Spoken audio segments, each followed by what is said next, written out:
Often lauded for being one of the greatest TV shows of all time, Buffy the Vampire Slayer empowered a generation of young fans with the confidence to go out into the world and slay the demons of life. Starring Sarah Michelle Gellar as the titular hero, the series also featured James Marsters as Spike, Buffy's on-again/off-again vampire lover. Now, more than 20 years following the conclusion of the seminal series, Marsters reveals the one scene he shot in the show that actually sent him to therapy, and die-hard fans won't be surprised by which one it is. Appearing on the Inside of You podcast hosted by Smallville's Michael Rosenbaum, Marsters touched on what he called the darkest professional day of my life. The scene in question comes late in the season's 6 episode Seeing Red, and features Spike trying to force himself on Buffy in her bathroom in order to convince her that she really does love him. Known for dealing with a lot of difficult subjects, the body, anyone, it's perhaps one of the hardest scenes in the long-running series to watch, because it felt raw. There was no music track underneath it, the camera cuts alternate between wide and close shots, and Marsters and Gellar's performances drew viewers into the moment in such a way that even if you weren't a woman, you could feel what Buffy was feeling.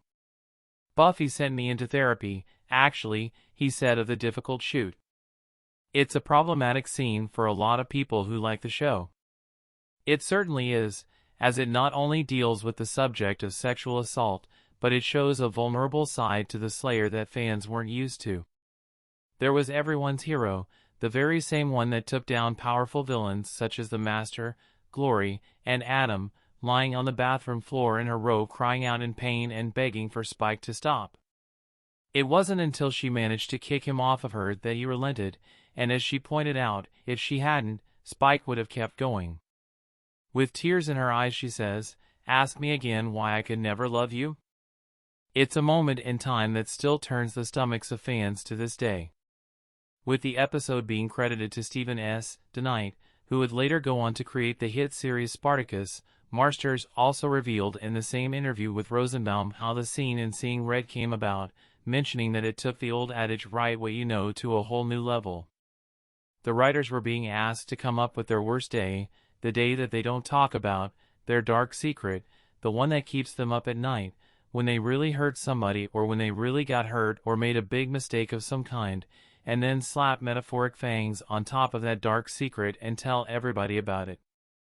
While DeKnight might get credit for writing the episode, Marsters said that it was actually one of the women in the writer's room who conceived the entire moment, drawing from an experience she had in college where she found herself in the role of Spike. One of the women writers actually had come up with this idea, because in college she had gotten broken up with, and she went to her ex's place and thought that if they made love one more time, everything would be fixed. She kind of forced herself, and he had to physically remove her from the premises, and that was one of the most painful memories of that time of her life. Without question, it's writing like that which made Buffy one of the most influential shows in the history of television. Thankfully, Marsters found the help he needed to deal with the real-life trauma the scene caused, and has since gone on to have a long and healthy career. He'll appear next as Reggie in the adult animated sci-fi comedy Isla Monstro, which has yet to set a release date.